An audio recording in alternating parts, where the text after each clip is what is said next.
السلام علیکم ناظرین، میں ہوں ڈاکٹر فضا خان اور میں ہوں پاکستان کی آئینی اور عدالتی تاریخ میں ہر ترمیم صرف قانونی تبدیلی نہیں ہوتی بلکہ طاقت اور اختیارات کے پورے نقشے کو بدل دیتی ہے۔ 27ویں آئینی ترمیم کا تجویز کردہ پیکج بھی اسی نوعیت کا ایک اہم قدم ہے جس نے ماہرین قانون اور عدلیہ اور سیاسی حلقوں میں ایک نئی بحث چھیڑ دی ہے۔ یہ ترمیم محض چند شقوں کی تبدیلی نہیں بلکہ عدلیہ کے پورے ڈھانچے کو نئے سانچے میں ڈھالنے کی کوشش ہے جس کے اثرات آنے والی کئی دہائیوں تک محسوس کیے جائیں گے۔ قانونی ماہرین کی سب سے بڑی تشویش یہ ہے کہ اگر یہ ترمیم منظور ہو گئی تو کیا سپریم کورٹ جو پاکستان کے قانونی نظام کا تاج ہے عملی طور پر ایک عام عدالت میں تبدیل ہو جائے گا؟ ابتدائی مسودے کے مطابق سپریم کورٹ صرف عام اور فوجداری اپیلیں سن سکے گی جبکہ ملک کے آئینی تنازعات، وفاق اور صوبوں کے معاملات، آئینی شقوں کی تشریح اور ریاستی اداروں کے مابین اختیارات کے جھگڑے نئی عدالت یعنی وفاقی آئینی عدالت کے سپرد کر دیے جائیں گے۔ قانونی ماہرین کے مطابق یہ ترمیم حکومت کو عدلیہ پر زیادہ انتظامی کنٹرول دے گی۔ ہائی کورٹ کے ججوں کے تبادلوں کے اختیارات بڑھیں گے۔ آئینی عدالت کے چیف جسٹس کو سپریم کورٹ کے چیف جسٹس کے مقابل زیادہ انتظامی قوت حاصل ہوگی۔ 27ویں ترمیم کے حامی اس تبدیلی کو خوش آئند قرار دیتے ہیں۔ حامی قانوندان کہتے ہیں کہ ترقی یافتہ معاشروں میں آئینی اور دیگر معاملات کے عدالتی نظام الگ الگ ہوتے ہیں اور اس سے فیصلوں میں شفافیت اور رفتار بڑھتی ہے۔ دوسری جانب ناقدین کا موقف یہ ہے کہ یہ ترمیم عدلیہ کی آزادی کو کاری ضرب پہنچائے گی۔ سوموٹو کا خاتمہ، ججز کی ریٹائرمنٹ کی عمر میں فرق اور تبادلے کا دباؤ بھی اس کشمکش کا حصہ ہے۔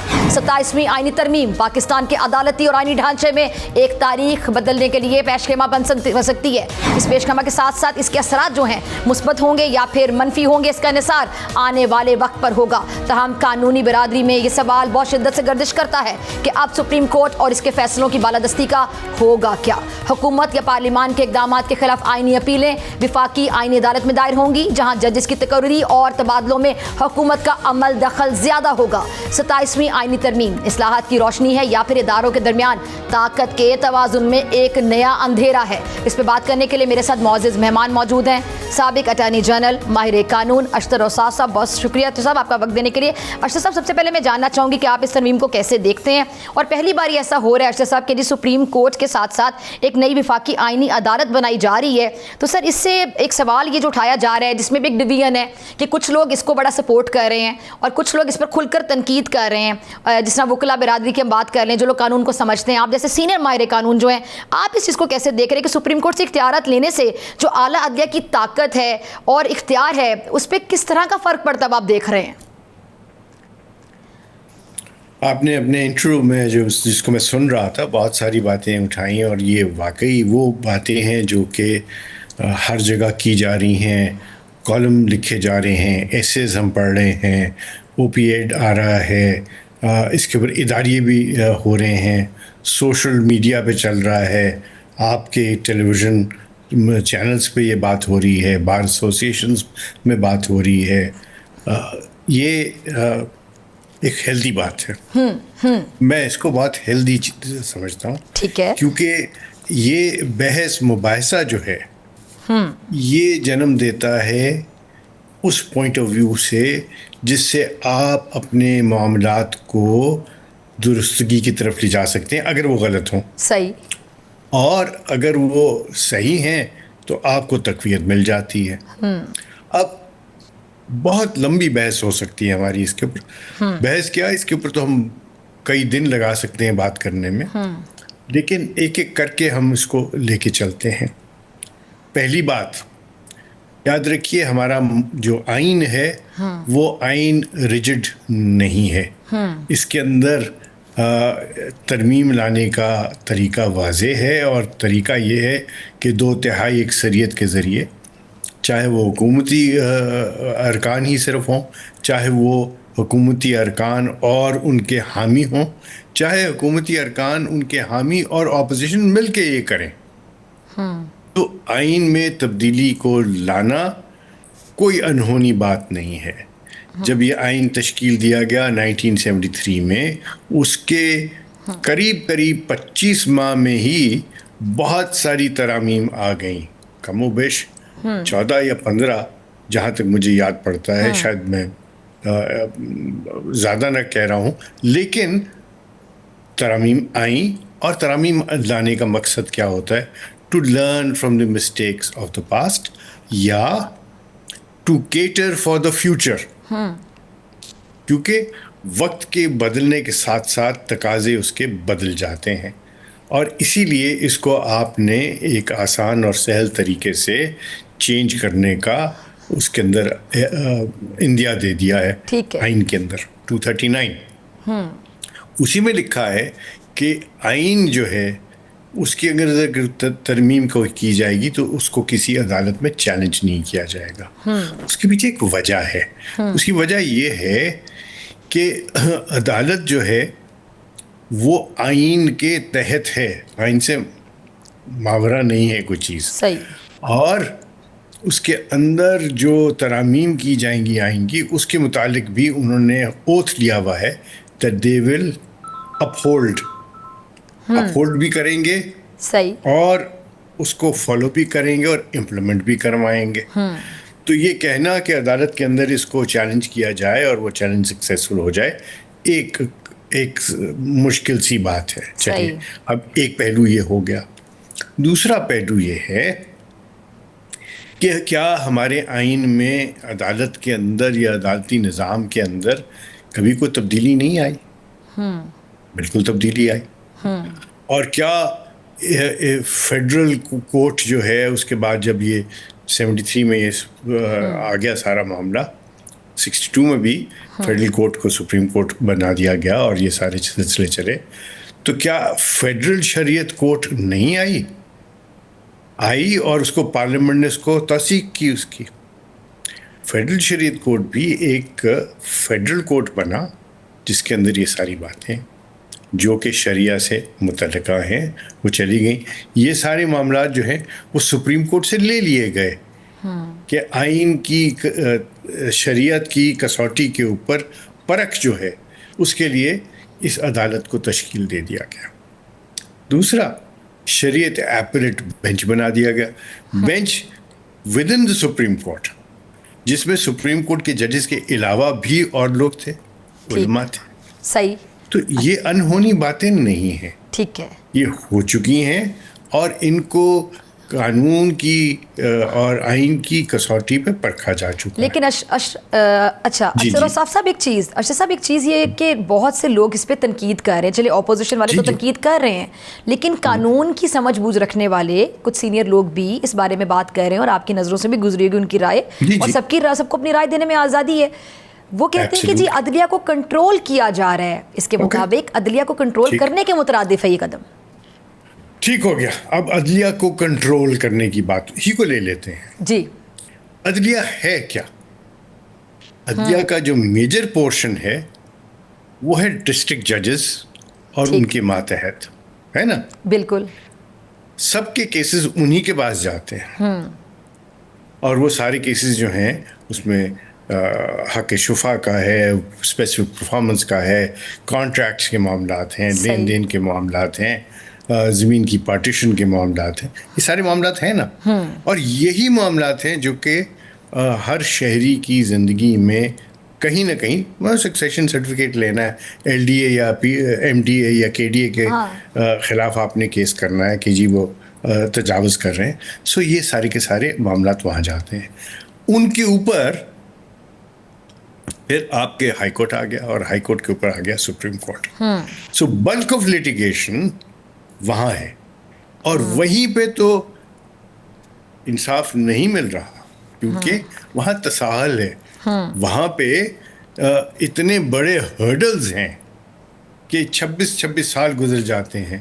آپ نے اخباروں میں پڑھا ہوگا کہ ایک صاحب کو 2 بھائیوں کو بری کر دیا گیا تھا، لیکن بعد میں پتہ چلا کہ ان کو تو پھانسی لگ چکی ہوئی ہے، اور 2 برس پہلے سپریم کورٹ میں یہ معاملہ آیا، اور یہ ساری چیزیں ہمارے سامنے کی باتیں ہیں، اس کے اوپر کوئی توجہ نہیں ہے انفارچونیٹلی۔ صحیح، ناقد کوئی بھی میں نے نہیں سنا، اور میں کئی جگہ پہ یہ کہہ چکا ہوں کہ بھائی ہم اس کو کیوں اگنور کر رہے ہیں؟ ہم جب بات کر رہے ہیں نظام عدل کو ریفارم کرنے کی، we are not even talking about it, ٹھیک ہے، اور ہماری ساری کانسنٹریشن کہاں ہے؟ سپریم کورٹ کے اوپر ہے اور ٹھیک ہے جی۔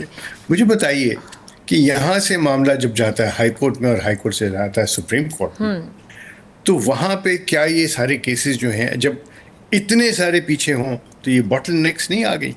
ہاں، یہ اصل میں نیچے سے لے کر اوپر تک سارا آپ کو کرنا ہے. آپ صرف ایک جگہ کو ٹویک کر دیں, ایک جگہ کو کر دیں, تو وہ بالکل بھی جو آبجیکٹ ہے of the law, object of the constitution, ٹھیک ہے جی, اور جس کے لیے تمام کے تمام لوگ کوشاں ہیں, وہ آپ اچیو نہیں کر سکتے. تو اشتر صاحب یہ بحث جی سوموٹو کے حوالے سے بھی ذرا کامنٹ دے دیجیے گا نا. سپریم کورٹ نے سوموٹو اختیار واپس لینے کا فیصلہ, اس پر بہت کھل کر تنقید سامنے آ رہی ہے.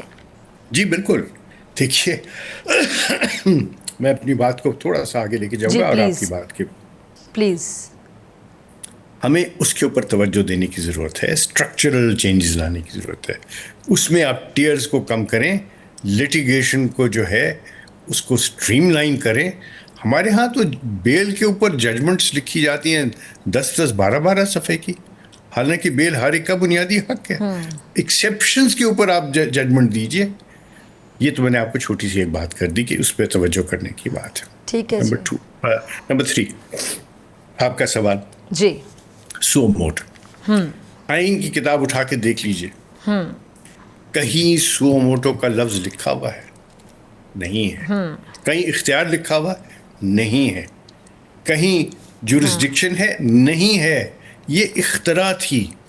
میں معذرت سے کہتا ہوں یہ اختراع تھی, اور میں کئی بار یہ کہہ چکا ہوں, I am on record to have said کہ یہ سو موٹو آپ نہیں کر سکتے, سوائے ان معاملات میں جہاں پہ انوائرمنٹ کا ایشو ہو, جہاں پہ کوئی پینڈیمک کا ایشو آ جائے اور وہاں پہ آپ کو ایک جوڈیشل ریویو کی ضرورت ہے کہ آپ وہاں کریں, یہ کریں.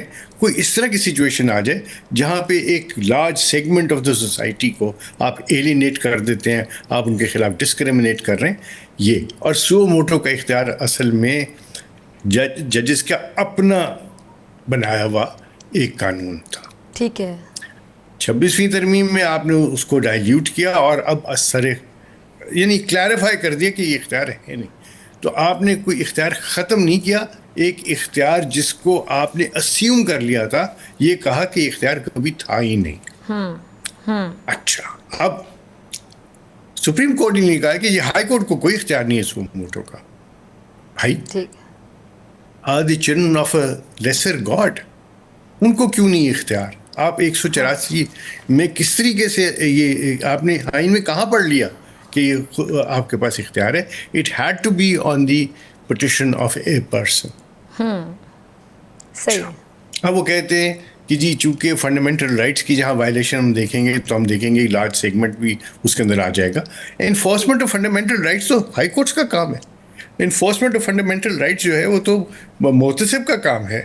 انفورسمنٹ آف فنڈامنٹل رائٹس جو ہے کیا سول کورٹ کو اختیار نہیں؟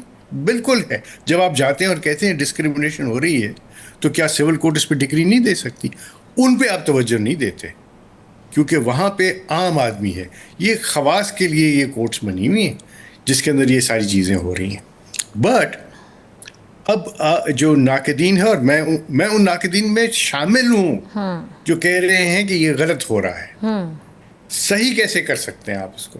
جی صحیح اس طریقے سے کر سکتے ہیں. دیٹس دی کوسچن سر, یہ سب سے اہم سوال ہے. جی اصل میں بتاؤں, اچھا سوری میں آپ سے ایک سیکنڈ لوں گی اشرف صاحب, میں یہاں ذرا تھوڑا سا اپنا پوائنٹ آف ویو دینا چاہوں گی. ہمارے یہاں مسئلہ یہ ہوتا ہے کہ مسئلے کو پکڑ لیا جاتا ہے, یا جو چیز آپ کو صحیح نہیں لگ رہی اس پہ آپ تنقید شروع کر دیتے ہیں, لیکن سولوشن کوئی پرووائڈ نہیں کر رہا ہوتا. تو کیونکہ تنقید کرنی آسان ہے, حالت تجویز کرنا بڑا مشکل ہوتا ہے.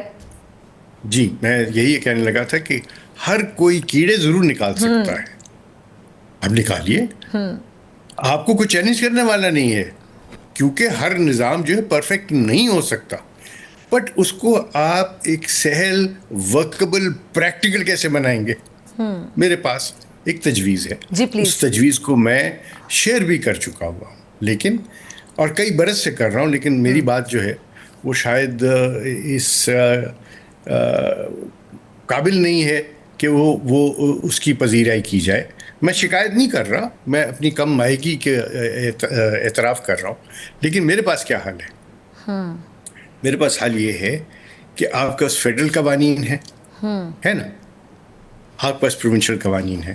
آپ ٹنکر نہ کریں, آپ نہ چھیڑیں ہائی کورٹس کو, آپ ٹنکر نہ کریں, نہ چھیڑیں سپریم کورٹ کو. پروونشل ہائی کورٹس ہے نا, provincial high court should decide matters relating to provincial laws, provincial issues. Federal high court ایک بنائیں اور اس کے بینچز رکھیں 5 جگہ پہ, 4 پروونسز میں اور آئی سی ٹی میں. وہ ایک بینچ ہوگا, ایک کورٹ ہوگا جس کے بینچز ہوں گے, کنفلکٹنگ ویوز نہیں آ سکیں گے کیونکہ وہ ایک کورٹ کا معاملہ ہے. اور وہاں سے پھر آپ اس کو فیڈرل سپریم کورٹ میں لے جائیے. ٹھیک, اب جب کہ یہ اسٹریمز پہلے سے ہیں, اور کیسے ہیں وہ, ایسے ہیں کہ بینکنگ کورٹس ہیں وہ فیڈرل کورٹس ہیں, نیب کورٹس ہیں فیڈرل کورٹس ہیں, کسٹم ٹرائیبیونلز ہیں فیڈرل ہیں, ایکسائز ٹرائیبیونلز ہیں فیڈرل ہیں, انوائرمنٹ کے ٹرائیبیونلز ہیں فیڈرل بھی ہیں پروونشل بھی ہیں, آپ کا کمپٹیشن کمیشن ہے فیڈرل ہے. تو ان کے خلاف جو اپیلیں ہیں وہ جب پروونشل ہائی کورٹس میں جائیں گی تو وہاں کنفلکٹنگ ویو آ سکتے ہیں نا, آئے ہیں, اناملیز آئی ہیں. تو آپ کیوں کریں تمام فیڈرل لاز اس طرف چلے جائیں, تمام پروونشل لاز اس طرف چلے جائیں, کوئی بائیفرکیشن کی بات نہیں, کوئی پوسٹنگ ٹرانسفر کی بات نہیں, کوئی ایشوز ہی نہیں آئیں گے. I think I've tried to make it as simple as possible. اس کے اندر جو ہے پروسیجرل چیزیں ورک آؤٹ کی جا سکتی ہیں. So let's talk about it. ہم کیوں نہیں ایک ایسا نظام دیتے جو دیر پا بھی ہو, جس پہ اعتراض نہ ہو, جو ایسا ہو جو کہ اسٹریمز کو کلیئر کرے, اور جب کلیئر اسٹریمز ہوں گی تو پھر معاملات درست چلیں گے. اچھا اشرف صاحب ایک اور چیز, اچھا ایک اور سوال جو میں کل سے اٹھا رہی ہوں کہ جب بھی کوئی ترمیم آتی ہے تو اپوزیشن کے چلیں اعتراضات آ جاتے ہیں, اتحادیوں کے اعتراضات آ جاتے ہیں, یہ ہو گیا وہ ہو گیا, ڈیبیٹ نہیں کروائی گئی. یہ بڑا گلہ ہوتا ہے کہ جی 11th آور پہ پتہ چلا, ہمیں تو پتہ ہی نہیں تھا. اب آپ نے دیکھا ہوگا مولانا فضل الرحمان صاحب کی جماعت, بلاول بھٹو زرداری صاحب, چلیں اپوزیشن پی ٹی آئی کی اگر ہم بات کر لیں, مولانا صاحب بھی چلیں, اپوزیشن کا تو تنقید کرنا ویسے ہی بنتا ہے, اتحادی بھی اگر تنقید کر رہے ہوں تو یہ ایک سوال یہ ہے کہ چلیں جو ہو جاتا ہے وہ تو ہو جاتا ہے. اس سے پہلے جو ڈسکشن ہوتی ہے ایک بحث کے لیے, ڈیبیٹ کے لیے, جو ایک پراپر طریقہ ہوتا ہے, اس کو کیوں ایوائڈ کیا جاتا ہے؟ مجھے لگتا ہے اگر وہ اچھے طریقے سے ہیلدی ڈیبیٹ ہو جائے تو یہ بحث بعد میں ہو ہی نہ کسی بھی چیز پر. I have an answer to that also. جی پلیز. شاید یہ ہے کیونکہ میں ان چیزوں پہ بہت, میرا دل بہت دکھتا ہے. I'm sorry to say this. میں چیزیں دیکھتا ہوں. سر آپ سینئر ماہر قانون ہیں, اٹارنی جنرل رہ چکے ہیں, ہم تو بڑا آپ کو ہائی ریٹ کرتے ہیں. آپ ابھی اپنے بارے میں جو بات کر رہے تھے مجھے بڑی ڈس اپوائنٹمنٹ ہوئی سن کر, لیکن آپ میرے بڑے, میں آپ کو درمیان میں ٹوکنا نہیں چاہ رہی تھی, انٹرپٹ نہیں کرنا چاہ رہی تھی.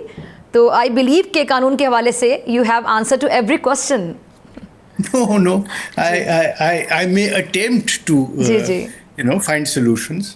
جی I don't claim anything. جی دیکھو بیٹا, بات یہ ہے کہ آپ نے بڑی اچھی بات کی کہ بحث, مباحثہ, discussion, and trying not just to point loopholes but also pointing out کہ اس کو درست کیسے کیا جا سکتا ہے. سو اب ہیلدی ڈیبیٹ کی بات آپ نے کی, اور میں اس چیز کا بالکل دائی ہوں. میں اس چیز کا, میں ایڈوکیٹ ہوں اس چیز کا. میں شد و مت سے یہ بات کہتا ہوں, پلیز ان چیزوں پر بات کریں. جو اسمبلی کے رولز ہیں اور جو سینٹ کے رولز ہیں ان میں لکھا ہوا ہے کہ سینٹ یا نیشنل اسمبلی اپنے آپ کو ایک کمیٹی کے طور پہ کر سکتے ہیں. اب لیجسلیٹو کمیٹیز پہ جانا نا ان دونوں باتوں میں, سینٹ نے بھی اور نیشنل اسمبلی میں بھی. Why can't the national assembly transform it self into a committee of the House? Why can't the Senate transform itself into a committee of the House? اس میں کیا ہوگا؟ جہاں بحث مباحثہ آپس میں ہے وہاں پہ آپ ایکسپرٹس کو بلا سکتے ہیں, ان کا پوائنٹ آف ویو سن سکتے ہیں, وہ ریکارڈ پہ آ جائے گا, آپ اس کی چھان بین کریں گے, وہ ایک چھلنی بن جاتی ہے. ایسی چھلنیاں جو ہیں یہ بہت ضروری ہیں تاکہ 26ویں ترمیم میں جو جس طریقے سے ہریڈلی کیا گیا اور اس میں جو سکم رہ گئے 27ویں میں نہ رہیں. ٹھیک ہے. اور ایک اور بات میں کہوں گا, اور دل سے کہہ رہا ہوں کہ آئین میں امینڈمنٹس روز نہیں ہوتی, یہ لگژریز جو ہیں یہ ہمارے پاس نہیں ہوتی. تو بیٹھ کے کیوں نہیں ہم ہیلتھ کو, جس کے اوپر آپ نے کنونشن پہ سائن کیا ہوا ہے, فنڈامنٹل رائٹ مان لیتے, ہم کیوں نہیں جو ڈفرینٹلی ایبلڈ لوگ ہیں ان کے لیے جو ہے وہ آئین کے اندر جو ہے وہ گارنٹیز دے سکتے. ہم کیوں نہیں ہیلتھ کو ایک ایسا کر سکیں, سوشل سیکورٹی کو کیوں نہیں ہم ایک سر میں آپ کی اجازت سے کچھ ایڈ کرنا چاہوں گی. آپ نے ڈفرینٹلی ایبلڈ جو بولا نا, سوری ٹو سے کہ ہمارے یہاں بہت سے لوگوں کو یہ بھی نہیں پتا کہ اب ان کے لیے ڈفرینٹلی ایبلڈ کی جو ٹرم ہے وہ یوز کرنی چاہیے. دیکھو یہ اچھی بات ہے نا, بہت اچھی بات ہے, اور ہمارے یہاں بہت لوگوں کو پتہ ہی نہیں ہے. ہمیں بات کرنا چاہیے نا, اور یہی تو حسن ہے ڈیبیٹ کا. ایگزیکٹلی. اور اس میں مزید سجیشنز, اس میں ارشد صاحب مزید سجیشنز آ جاتے ہیں, مزید تجاویز آ جاتی ہیں. 100%. مت یہ دیکھیں کہ کون کہہ رہا ہے, دیکھیں کہ کیا کہہ رہا ہے, اس میں کوئی وزن ہے کہ نہیں ہے. اور اچھا for the sake of our generations to come, صحیح, آئی تھنک ہمیں ایک سمت بنانی ہے اور ہمیں ان معاملات کو آگے لے کے چلنا ہے. چلیں ٹھیک ہے. ارشد صاحب بہت شکریہ آپ کے وقت کے لیے. ناظرین آپ سے ملاقات ہوگی بریک کے بعد. میرے ساتھ موجود ہوں گے سینئر صحافی اینالسٹ مظہر عباس صاحب. ویلکم بیک ناظرین. سینئر جرنلسٹ اینالسٹ میرے ساتھ موجود ہیں مظہر عباس صاحب. سر بہت شکریہ آپ کا قیمتی وقت دینے کے لیے. 27ویں ترمیم, اور ایکسپیکٹ کیا جا رہا تھا کہ اسی طرح تند و تیز نشتر برسائے جائیں گے تنقید کے مظہر صاحب. تو مظہر صاحب ایک ہوتا ہے بحث جس کو ڈیبیٹ کہا جاتا ہے, اگر ڈیبیٹ کروا لی جائے تو میرے خیال سے بعد کی جو بحث ہے اس میں تھوڑی کمی آ سکتی ہے اس درجہ حرارت میں. آپ کیسے دیکھتے ہیں, کیونکہ اب میں دیکھ رہی ہوں کہ جو بھی ترمیم ہوتی ہے اس کے بعد ہر پارٹی آ کے کہتی ہے, اپوزیشن بھی اور اتحادی بھی, کہ جی ہمیں تو 11th آور پہ پتہ چلا, کوئی ڈیبیٹ کا موقع ہی نہیں ملا. دیکھیں جس طرح یہ آئینی ترمیم لائی گئی ہے اس طرح آئینی ترامیم نہیں لائی جاتی, کیونکہ ہماری بدقسمتی یہ ہے کہ ہمارے یہاں جو غالباً 14ویں یا 15ویں آئینی ترمیم لائی گئی تھی وہ بھی اسی طریقے سے لانے کی کوشش کی گئی تھی کہ منٹوں میں منظور کر لیا جائے. اس میں جب آپ اس طرح آئینی ترمیم لے کر آتے ہیں جس انداز میں 27ویں آئینی ترمیم رہی, تو معذرت کے ساتھ نیت کا فطور نظر آتا ہے. کیونکہ جو چیزیں جلد بازی میں کرنے کی کوشش کی جاتی ہے, جس طریقے سے کی جا رہی ہے, یعنی آپ سوچیں کہ آج اتوار کا روز ہے, آج اگر آپ پیر جو چیزیں آج ہو رہی ہیں آپ خدا وہ کر رہے ہیں, وہ چیزیں آپ کر بھی کرتے ہیں. ایک نارمل لیندی پروسیس کے ذریعے کوئی آئینی ترمیم کی جاتی ہے, جس طرح 18ویں آئینی ترمیم کی گئی. اس میں باقاعدہ کوئی 9 مہینے لگے اس آئینی ترمیم میں, بحث کی گئی. حد تو یہ ہے کہ 18ویں ترمیم جب کی جا رہی تھی تو اس میں باقاعدہ اشتہار دیا, اخباروں میں اشتہار دیا گیا, لوگوں سے اوپینین مانگی گئی, لوگوں سے تجاویز مانگی گئی, کہ کیونکہ آئین جو ہے وہ پبلک کا آئینہ دار ہوتا ہے, تو لوگوں کو انوالو کیا گیا کہ مختلف بار ایسوسیشن ہیں, ہیومن رائٹس ہیں, سول سوسائٹی ہے, کہ جی آپ اس کانسٹیٹیوشن میں جو ترامیم لانا چاہتے ہیں وہ اپنی تجاویز دیں. تو وہ جو ایک طریقہ کار تھا, اور پھر اس پہ سیکریسی بھی رکھی گئی کہ جس وقت یہ بحث شروع ہوئی اس میں, اور اس کا طریقہ کار بھی اس طرح وضع کیا گیا کہ حلف لیا گیا کہ اس کو باہر ڈسکس نہیں کیا جائے گا, ایک کلاز وائز ڈسکس کیا گیا. آپ نے تو اس طرح رینڈملی 27th امینڈمنٹ لے کر آئے ہیں جو انپریسیڈنٹڈ ہے, جس طریقے سے اسی لیے شکوک و شبہات بڑھتے نظر آ رہے ہیں. صحیح. اور جو چیزیں سامنے آئی ہیں وہ تقریباً 1973 کے کانسٹیٹیوشن کی نگیشن ہے, نگیٹ کرتی ہیں ان چیزوں کو, جہاں آپ سپریم کورٹ کو بالکل ختم کرنے جا رہے ہیں. میڈیا کا تو پہلے ہی آپ نے حشر نشر کر دیا ہے. تو اس انداز میں کانسٹیٹیوشنل امینڈمنٹ لا کے آپ ڈیموکریسی کو ڈیمیج کر رہے ہیں, آپ اوریجنل 1973 کے کانسٹیٹیوشن کو ڈیمیج کر رہے ہیں. اس سے نظر یہ آتا ہے, اور جس طریقے سے امیونٹی لی جا رہی ہے, استثناء لیا جا رہا ہے, کہیں ڈیموکریٹک معاشروں میں اس طریقے کے صدر, وزیر اعظم تاحیات استثناء لیے جاتے ہیں کہیں, بلکہ آپ تو سرنڈر کرتے ہیں. اگر ہے بھی آپ کو پاس وہ استثناء تو آپ سرنڈر کرتے ہیں کہ I am public representative, I am accountable to the people, میں عوام کو جواب دے ہوں. اس طرح عوام کو جواب دے دیا جاتا ہے کہ آپ اپنے آپ کو بچا کے نکال کے لے جا رہے ہیں کہ نہیں جی مجھ پہ آپ پبلک سرونٹ ہیں. You should be held accountable. You should be held responsible. اچھا مزید صاحب ابھی یہ جو آئین کے جو آرٹیکل 248 میں ترمیم کے بعد یہ جو صدر کو یہ فوجداری استثناء حاصل ہوگا اور جو گورنرز ہیں ڈیورنگ سروس جب تک وہ عہدے پر ہیں اس مدت کا ان کو استثناء حاصل ہوگا، لیکن اس میں وزیر اعظم صاحب نے کہا ہے کہ جی انہوں نے تو انکار کر دیا ہے، انہوں نے کہا ہم تو اکاؤنٹیبل ہیں بینگ پرائم منسٹر. اس والے پوائنٹ پہ آپ بات کر رہے ہیں نا، یہ ذرا کھل کر بحث اس پہ کر لیتے ہیں. آپ اپنا پوائنٹ وہ بتائیے گا کہ پرائم منسٹر نے جو انکار کر دیا ہے اس سے پہلے میں نے دیکھا کہ بحث چھڑ گئی تھی. کل میری پروگرام میں JUI کے سینئر رہنما تھے، وہ یہ فرما رہے تھے کہ اگر پرائم منسٹر کو یہ استثناء ہوگا تو پھر وہ پرائم منسٹر اب کے دور سے سٹارٹ ہوگا، اس میں پھر عمران خان صاحب کا بھی نام ہونا چاہیے.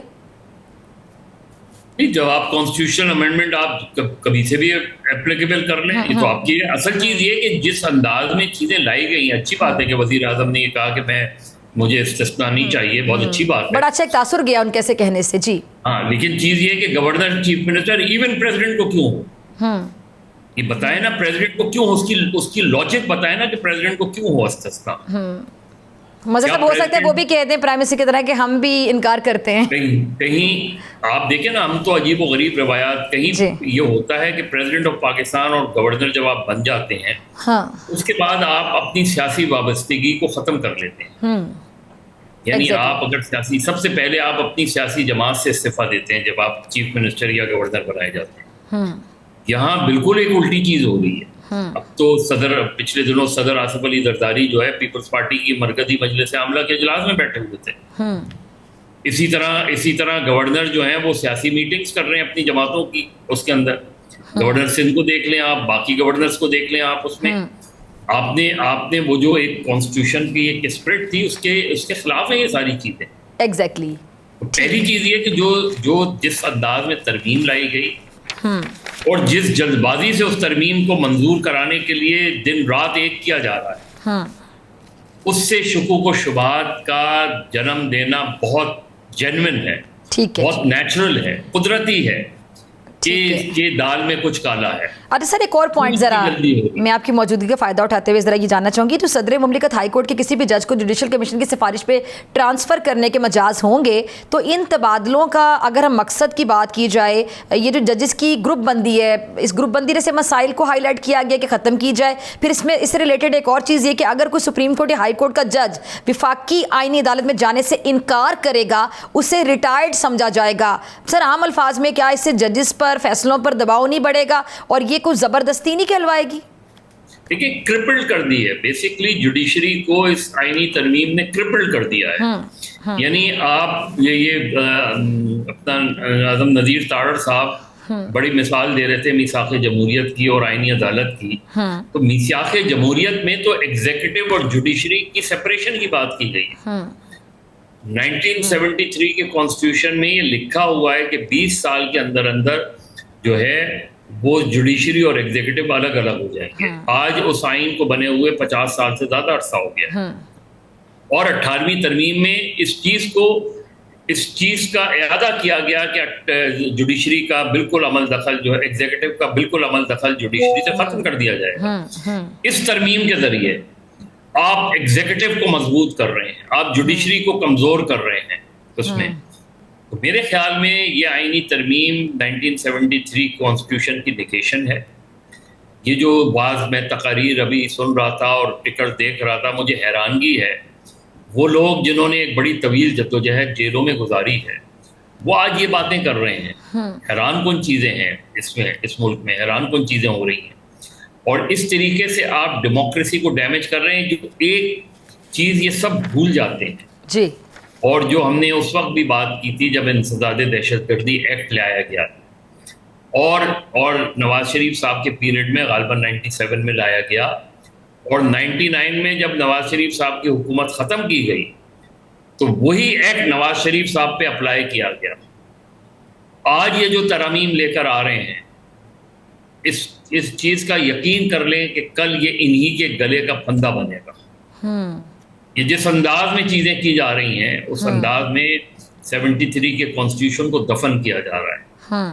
اس طریقے سے آپ کریں، آپ لانا چاہ رہے ہیں، ہوتا ہے ہر حکومت کا اپنا ایک پرسیپشن ہوتا ہے، لیکن کل کو ان کے اپنے گلے میں پڑ سکتے ہیں. لیکن مزید صاحب آپ کے سوال میں ڈیبیٹ کا آغاز کریں اور ایک